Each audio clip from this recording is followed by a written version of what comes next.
Alright, so I'm making this video because after finishing the Hellverse, I'm just now thinking about it. This thing was low-key crazy. Like 100% an experience to be remembered in a bad way. Like, I kid y'all not, I witnessed people sliming out their friends just to cheese a boss to get to the next stage. Players being forced to reset their entire Hell progress because the game is very buggy. And most importantly, being forced to fight the most impossible boss fights of all time. And all of this just to be told I need to spend another 12 hours in the Hellverse to activate my true mode. Anyways, I'm just going to be talking about every stage in Hellverse and what the common player experiences, so y'all enjoy.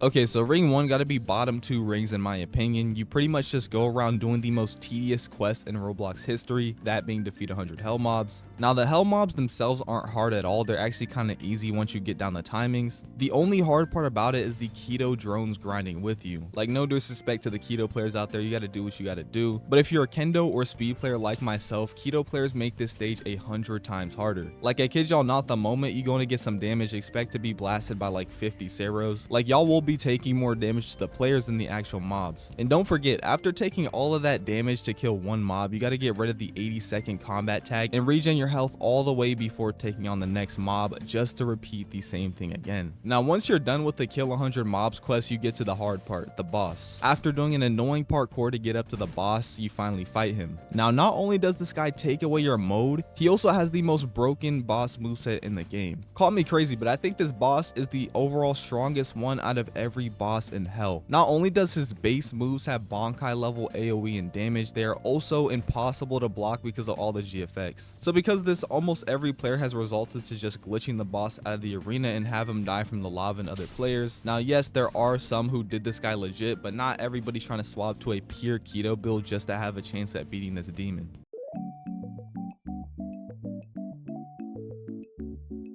Alright, so if you're lucky enough to not get bugged out of ring 1 and be forced to do the boss fight again, you're gonna be on ring 2. And ring 2 is where you actually gotta be careful, because if you're not, you're going to get slimed out and left behind by your own teammates. You first gotta beat this really easy owl NPC that Keto and rank cars absolutely shred. Next, you have to do another parkour that's even worse than the first ring. Like, if you do this with no guidance, you're going to get lost and probably die and be forced to fight the owl boss again. But when you finally make it to the boss, you have two choices: either beat him legit or take the easy way out and slime out one of your teammates and leave them behind. Now I want you guys to guess what literally everybody in the game is doing.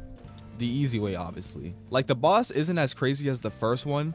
It's for sure possible to beat him without running a triple keto squad, but the issue is having to fight the owl boss again and do the annoyingly long parkour. Anyways, like I said, you gotta watch out, because here's where most people sacrifice their teammates so they can glitch the boss. Essentially, how the glitch goes is you choose one person to get knocked and get kicked from the party, while another teammate talks to the NPC to start the boss fight. Then the player who is being sacrificed is forced to M1 the boss to death just to not get teleported. Now, I'm not gonna lie to y'all, that's a sad way to go out, but it's also kind of interesting. Like, most of the time, you got two people who know the method that will keep tricking their teammates until they find someone gullible. Or rarely, you're gonna get one really chill teammate who's just gonna sacrifice himself so you can move on. Now, in my experience, I personally played a 3-way rock, paper, scissors match where the loser had to be the sacrifice. And the crazy thing is, the guy who lost actually went with it. And I'm gonna keep it a buck with you guys. If I were to lose that rock, paper, scissors match, I would have left. I'm gonna be 100%.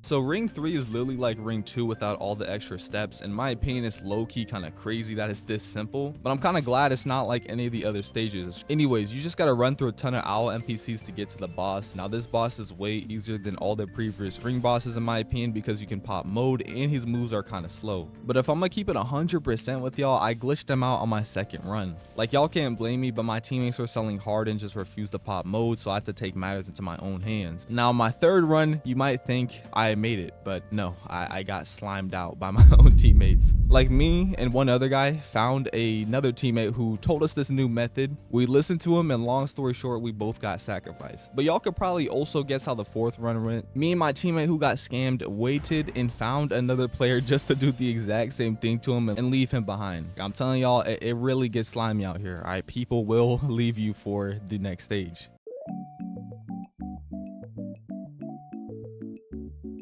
Okay, now the next stage is the maze plus the library. Now this is where things kind of chill out. Like honestly, the entire Hellverse quest line starts very hard, then slowly gets easier. You no longer need to sacrifice your teammates or do some stupid parkour or quest. All you really need is a YouTube tutorial to carry you, then you're good. Like the maze, if you watch the correct video, will take you less than 5 minutes, and same with the library. Only annoying part is some weirdo attempting to kill you in the library, because if you didn't know, you get set all the way back if you die in there. So yeah, with that being said, that's Hellverse in a nutshell. I know I'm missing the part where you get true mode, but as y'all know, it's being gatekept like crazy, and there's a ton of drama on the matter, so we're just gonna skip past that. But yeah, I hope y'all enjoyed the video. If I were to rate my experience 1 out of 10, I'd give it a genuine 3. Like the only redeeming factor was the funny interactions with the players at the end, but I will never do this on another slot again. Like I did not have a single bit of fun until I got my true shrift. Anyways, y'all share your experiences below if you have any. Let me know if you got true mode. Peace. Okay, this is Editor Bricks. I just wanted to come here and say that the method is like not really gatekept anymore. I was a little on edge and not 100% sure you really had to sit 12 hours here in Hellverse. Like I thought Cetro just put out a rumor to farm premium payouts, but yeah, apparently it's confirmed. So yeah, if you don't know already, just sit in hell for 12 hours after you complete the library and you're good, which is kind of crazy. Like if you were to ask me personally, it's still a way to just farm premium payouts. Like that's just how it is. But you know, I'm trying to get my true mode, so I'll be sitting here for the next 12 hours. All I gotta say from now on, just don't put on your PC overnight, because you will get killed or you'll get sent back to the main menu to do raids. So just turn it on over the day and put an auto clicker on. Check maybe like every 2 hours or so, and yeah, you should have your mode. Anyways, hope y'all enjoyed the video. Peace.